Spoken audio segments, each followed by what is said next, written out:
E agora, depois das férias, o que eu faço? Tomo um caminhão de caneta emagrecedora, tomo creatina com guaraná, tomo vergonha na cara. O que eu faço para voltar no ritmo que eu tava? Minha palavra é justamente ritmo. Então, bom dia para você que tá com saudades das nossas lives matinais. Bom dia para você que não tava e nunca viu isso aqui. A gente vai começando nossas lives da manhã, sempre tentando trazer assuntos que são assuntos presentes, assuntos atuais. E eu acho que a gente deve começar num tema voltando ao ritmo. E voltar ao ritmo, meus amigos, é difícil. Eu tive uma experiência bem complexa voltando essa viagem de final de ano. A gente viajou para longe, a gente foi para Austrália e Nova Zelândia, o que me faz lembrar da TV Colosso. Então, quem da minha época assistiu TV Colosso e lembra do repórter que acontecia as coisas na Nova Zelândia, procura aí, me fala se existe alguma coisa disso no YouTube pra gente poder assistir e dar risada. Mas enfim,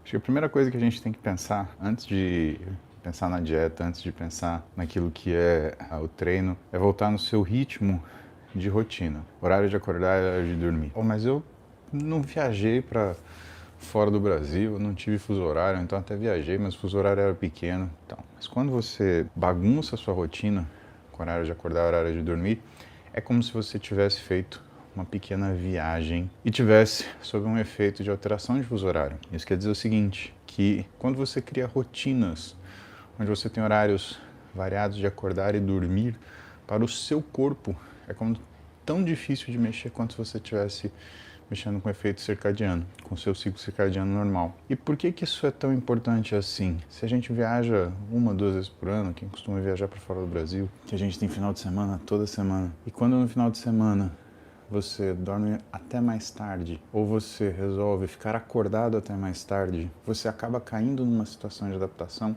que é muito parecido com uma adaptação de fuso horário. Isso explica também porque a gente tem aquele cansaço brutal na segunda-feira, porque segunda-feira a gente quer virar do avesso, mas não quer fazer o que tem que fazer. Bom, pensa que todo dia você acorda às 6 da manhã, e aí, sábado e domingo, você fala, eu vou descansar mais, mas ao invés de você acordar, tipo, 7, 8, você começa a acordar 10, 10 e meia. Se você prestar bem atenção naquilo que você sente durante o dia, você vai ver que você vai acordar 10, 10 e meia, você vai acordar com uma sensação de que não dormiu tão bem e uma fome esquisita, que é uma fome mais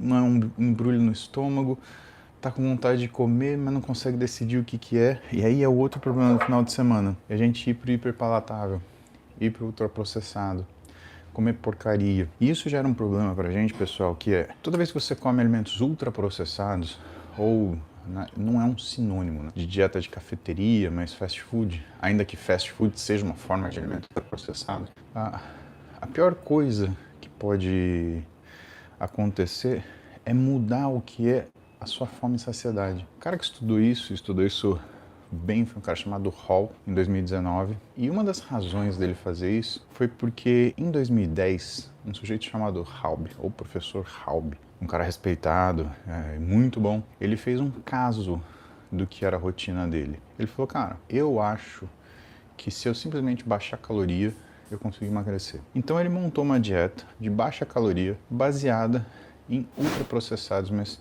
olha só o que ele fez. A dieta dele foi à base de docinho Twinkies, nos Estados Unidos, que é tipo uma Ana Maria, sabe aquele bolinho recheadinho, né? E fast food, e docinhos, e Oreo, essas porcaria toda. E aí, ele montou essa dieta e ele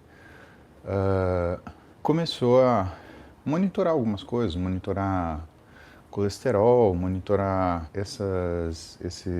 uma série de variáveis bioquímicas. E no final de 10 semanas comendo bolinho, bolacha exclusivamente, ele baixou a LDL dele e ele teve essa perda grande de peso. Isso foi em 2010, isso viralizou, né? Não tanto quanto viralizaria hoje, né? Porque a rede social não era tão bem estruturada quanto hoje é, mas viralizou razoavelmente. E deu muita ideia para o pessoal, né? Tanto tem um pessoal mais ingênuo que começou a fazer dieta com isso, imitando ele, e tem o pessoal que começou a usar isso para um lado xiita e falar o seguinte, então é só baixar caloria, só caloria que importa. Qual que é o grande problema? O grande problema é que tem um viés muito grande, que começa primeiro da motivação dele. Ele tinha uma automotivação muito grande, porque ele estava fazendo uma coisa que ele queria fazer e que, portanto, o propósito não era só ele perder peso. O propósito ele era provar um ponto de vista. E quando você quer provar alguma coisa, você sabe tanto quanto eu. Você faz o que é necessário para que isso aconteça. E o que faltou falar em relação à alimentação, né, para você conseguir baixar índices de saúde, como por exemplo fazer cair o LDL, né? Como eu posso comer docinho e o meu LDL assim mesmo ele cair, né? Lembra do colesterol ruim, né? LDL, logo Deus leva, você nunca mais esquecer. E numa dieta assim, essas coisas acontecem porque quando você aumenta muito a quantidade de açúcar circulante, você diminui a quantidade de gordura dentro do LDL e você aumenta, por exemplo, triglicérides e VLDL, que são um grande Guilherme Figueiredo. E aí, meu amigo, Guilherme pilota comigo na Porsche Cup. Então, quando você aumenta muito o consumo de açúcar, muito consumo de gordura de baixa densidade, você tem uma transferência de conteúdo. Em vez de você formar muito LDL, você começa a formar muito VLDL, que são as partículas de muito baixa densidade e triglicérides. Então existe uma troca, né? Existe um trade-off que é ruim. E na verdade, aumenta o risco cardiovascular, porque você aumenta as partículas mais fáceis de atravessar, o que é a barreira endotelial, e fazer ateroma. Vamos voltar para o Hall. E o que é a coisa principal que o Hall fala quando você parte para uma dieta que é rica em ultraprocessados? É a perda do controle do apetite. Então, uma das coisas que vai ajudar você a ajustar a sua rotina, porque notoriamente quando a gente está de férias ou ainda está nesse começo do ano, a gente ainda não despertou muito para o que está acontecendo e ainda está naquele ritmo meio Natal, Ano Novo, e vamos comer coisa gostosa, né? Então você tem que lembrar que aquele hambúrguer do final de semana, que aquele biscoito do final da tarde, que aquele chocolatinho à noite, ele não é só um problema calórico, pessoal. Ele é um problema na mudança da sua atitude em relação ao alimento. E quando você muda isso, você altera seu comportamento alimentar e você começa a colocar esse tipo de comida cada vez mais. Pois bem, em um outro estudo, o que é o problema desse? Aliás, o grande problema disso. Aliás, acho que é o mesmo estudo. Ele faz o seguinte: vamos criar uma dieta que seja de ultraprocessado e que seja de minimamente processado. E aí a gente faz o seguinte: observa quantas pessoas costumam sair de dieta. Dificilmente você faz a dieta 100%. Né? O grande problema era que a pessoa que comia ultraprocessado, né, então vamos colocar os fast food principalmente nessa lista, ela tinha uma saída espontânea de mais ou menos 500 calorias por dia. Enquanto a galera que comia minimamente processado tinha diminuição do apetite até um consumo menor do que era a proposta dietética. E como isso altera o seu resultado? Isso altera o seu resultado por uma coisa que o professor Halbe, que fez a dieta do Twinkies, ele não estudou, que é a capacidade de sustentabilidade daquela rotina.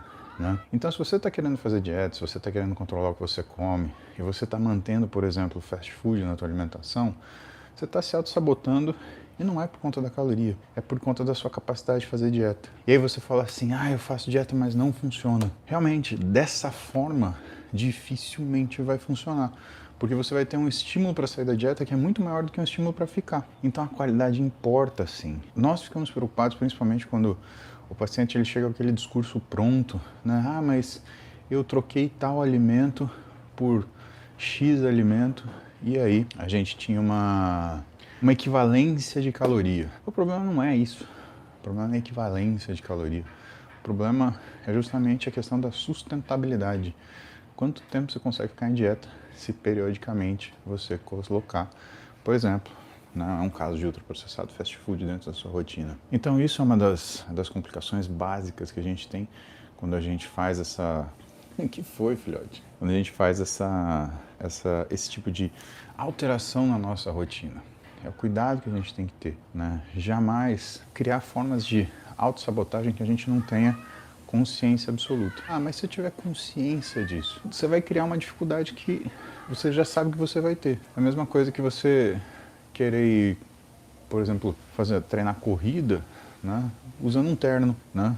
Você consegue correr de terno? Consegue, mas consegue correr todo dia de terno, sapato? Ou então estudar, sei lá, com uma banda de axé tocando no último volume do seu lado. Você consegue estudar? Um dia, talvez. Todo dia? Já duvido. Então, são essas coisas que a gente costuma falar. Ah, tem recurso. Paulo, mas não consigo fazer sozinho, né? E se a gente usar caneta emagrecedora? Cara, se você tiver um médico para prescrever isso para você, para te colocar numa dose segura, eficiente, sim, se você não está conseguindo fazer sozinho, uma das coisas principais de análogos de GLP-1 hoje é a quantidade de efeito colateral que você consegue limitar pelas novas gerações dessa medicação. Agora, qual o problema? O problema é que se você for sozinho comprar na farmácia, não é um risco, é a certeza que você vai se dar mal. Mesmo que você não tenha efeito colateral nenhum, você vai destruir tua musculatura e até a sua massa óssea. Quando eu estava dando uma aula para o Summit da Plenitude, e pra vocês terem uma ideia, quando você baixa drasticamente caloria de 4 a 5 dias somente, você já tem mudança no que são os marcadores de reabsorção óssea e de produção, que é o PNP e o CTX. Então, o P1NP, que é um marcador de reabsorção óssea, ele aumenta, e o CTX, que é um marcador de produção óssea, ele cai. E esse é o grande problema. Você imediatamente já começa a detonar a tua produção óssea. Aí você fala assim, mas eu tô querendo emagrecer, isso não me interessa. Cara, osso é uma das coisas mais estáveis que a gente tem. Se aquilo que você faz, ele está impedindo que você faça osso, imagina o restante. E aí a gente cai naquilo que a gente chama da síndrome do Ozempic Face, né? Que a galera parece que envelheceu 50 anos porque está usando o análogo de GLP-1. Vocês já viram isso? Vocês conhecem gente assim? É estigmatizante. E por mais que traga aquela satisfação de na balança ter aquele resultado diferenciado, cara, quanto que você paga por isso? Porque você teve uma piora da sua massa muscular gigante. E o que é uma das coisas que, quando você passar num médico, provavelmente vão ajustar? Primeiro, a dose do análogo da canetinha, para que você não tenha um colateral. Segundo, o que é a entrada de, principalmente, proteína, para você conseguir manter sua massa muscular. Então, um excelente parceiro de qualquer análogo de GLP-1 é o Whey Protein, né? Porque, primeiro, ele amplifica o efeito de GLP-1 e te entrega proteína, que é uma das coisas que, quando você diminui a caloria, acaba detonando com a sua forma física, carência proteica, e consegue te manter entre aqueles 1,9 e 2,7 gramas de proteína por quilograma de peso corporal. Mas mais que isso, consegue manter você com algum tipo de alimentação para você evitar duas situações. O LEA, o Low Energy Availability, que é a baixa disponibilidade de energia aguda. E para quem usa muito tempo caneta emagrecedora, o que seria uma forma de REDS, daquele Relative Energy Deficiency, ou deficiência energética relativa. Para a gente poder fazer essa conta, pessoal, a gente precisa fazer uma avaliação física. Mas para você saber como é que funciona isso. Quando você vai calcular quantas calorias você precisa, principalmente quem treina, e esse é o ponto-chave, você calcula quanto de caloria por quilograma de massa magra. E aí o nutricionista ele usa uma fórmula chamada Cunningham para fazer a sua prescrição dietética. Se você soubesse sua massa magra agora, você conseguiria calcular, por exemplo, exatamente qual a condição calórica que você se encontra. O que é o normal? Normal, legal, é você consumir mais de 40 quilocalorias por quilograma de massa magra. Isso daqui desperta gatilhos em vocês? Eu sei que não é muito agradável, né? Mas o normal é você consumir mais de 40 quilocalorias por quilograma de massa magra. Quando você consome de 25 a 40, ele é um normal meio baixo, que é o que a gente usa para fazer o que são dietas de restrição calórica para pessoas que treinam. Mas existem dois níveis que você precisa se lembrar. O nível baixo, que é de 19 a 25 quilocalorias por quilograma de massa magra, e o nível crítico, que são 11 quilocalorias a 19 quilocalorias por quilograma de massa magra.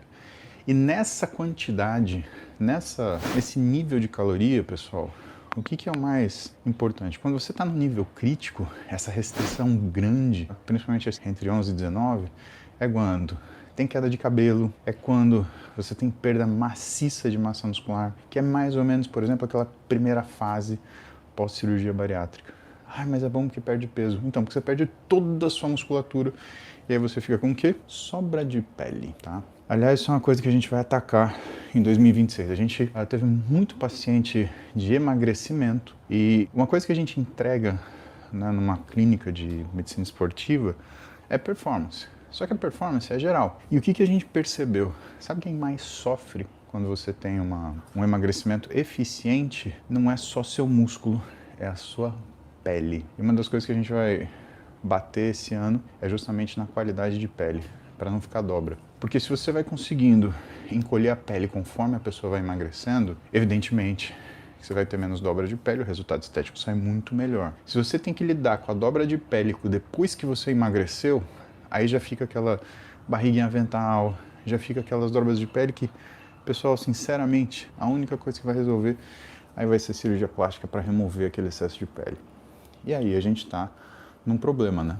Você acabou de conseguir emagrecer, você vai entrar numa cirurgia que vai fazer você parar de treinar durante 60 dias, alterando sua rotina, alterando sua alimentação. Ferrou, né? Então, a gente vai falar de peptídeo outro dia, mas eu já adianto para você. Como que você consegue confiar numa ampola que está escrito não desenhado para uso humano, somente para propósito de pesquisa? Se seu pai tivesse um problema cardíaco sério, você daria para ele um remédio que tem isso na caixa? Se uma pessoa que você gosta muito tivesse com câncer, você colocaria ela num protocolo de tratamento, num remédio que você compraria fora de farmácia e que teria isso escrito na caixa? Tio, pessoal, não é novidade, tá? Existe desde 1997. Então, existem pesquisas sobre peptídeo, mas tem uma coisa muito séria sobre peptídeo, que é o uso comercial da ideia do peptídeo para fazer scam, para fazer formas de enganar as pessoas. Então não é porque tem estudo que existe aquele material, né? E me preocupa muito médico, né, falando sobre isso, como se fosse uma coisa realmente estabelecida e pronta, né? E milagrosa. Isso a gente fala outro dia. Vamos voltar para o nosso emagrecimento, né? E quando você tem um consumo de proteína adequado, você consegue mitigar algumas coisas, você consegue fazer ajustes naquilo que é a sua perda aguda de massa muscular. Então, é uma das coisas que são mais importantes quando a gente está resolvendo isso daí, né? E que faz com que a gente consiga ter um resultado melhor disso. Você está voltando a treinar, está voltando à sua rotina básica, então eu acho que você precisa de ajuda, ok, beleza, mas você precisa de uma ajuda que não atrapalhe. Uma coisa é a pessoa te suportar para não deixar você cair. Outra coisa, ela te dá um empurrão e você cair de boca para frente, em vez de cair para trás. Aí não adianta, a pancada já foi. Lembra disso, lembra que se você for por esse caminho, né, a questão mais importante é você manter o que é um equilíbrio e cuidar do que é o seu nível calórico, né? A galera que estava ontem na aula, provavelmente vai fazer pós-graduação com a gente lá na Plenitude e vai acabar tendo esses temas um pouco mais aprofundados. Quando essa parte mais médica, né, eu dou essa parte de clínica, é a pós-graduação de medicina esportiva da Roberta, lá na Plenitude, e eu cuido dessa parte médica. Por quê? Porque conhecimento, pessoal, ele precisa ser acessível. Se você tem profissionais que desconhecem, que trabalham junto, mas desconhecem aquilo que você faz, como é que você vai trabalhar junto? Se o médico não sabe o que o nutricionista faz, como é que ele vai saber que o problema, por exemplo, está na alimentação? Se o nutricionista desconhece o que o médico faz, como é que ele vai saber que o problema não está na medicação? Se o profissional de educação física, ele não sabe nem o que o nutricionista faz, nem o que o médico faz, como é que ele vai pegar para si e falar assim, deixa comigo que eu vou te emagrecer? Entendeu qual é o problema? São dessas coisas que esse ano a gente vai se concentrar bastante em educação. A Roberta nas pós-graduações, se Deus quiser eu vou abrir meu fellow, eu vou chamar médicos para a clínica para estudar com a gente, mas a priori para a gente conseguir difundir essa informação melhor, a gente vai fazer uma parte online, né? Porque a gente fez um curso no final do ano, tiveram 150 médicos e a maioria era de fora de São Paulo. Como é que você vai falar com um cara e falar, ah, não, vem aí para São Paulo e fica aí. E aí? Então, estamos pensando como fazer isso. Mas isso eu vou contando para você ao longo dos dias, tá bom? Então, nosso papo inicial. Voltando de férias, o que eu preciso fazer? Ajustar sua rotina, inclusive final de semana. Claro, se você acorda todo dia às 6, não precisa acordar às 6, sábado e domingo. Mas, cara, não deixa passar muito de 1 hora e meia, né? Acorda às 7h30, porque senão segunda-feira você vai estar arrebentado. E outra, você vai comer um monte de porcaria sábado e domingo que você não tinha necessidade. A única coisa que vai sobrar é culpa. Você fala, porra, não devia ter comido. Não devia, acabou, já foi. Segunda coisa, se você vai usar, ou se você tem intenção de usar uma canetinha emagrecedora, procura um médico para te ajudar, tá? Por quê? Ele vai ajustar a dose para você, o nutricionista vai colocar para você o que é a tua alimentação e não se assuste se ele colocar, por exemplo, whey protein. Ah, mas o whey protein não é para ganhar massa muscular? No caso de quem vai usar algum tipo de medicação, a emagrecedora é um peptídeo, né? Tirzepatida é um peptídeo. Ela é baseada em cuidados para perda de massa muscular.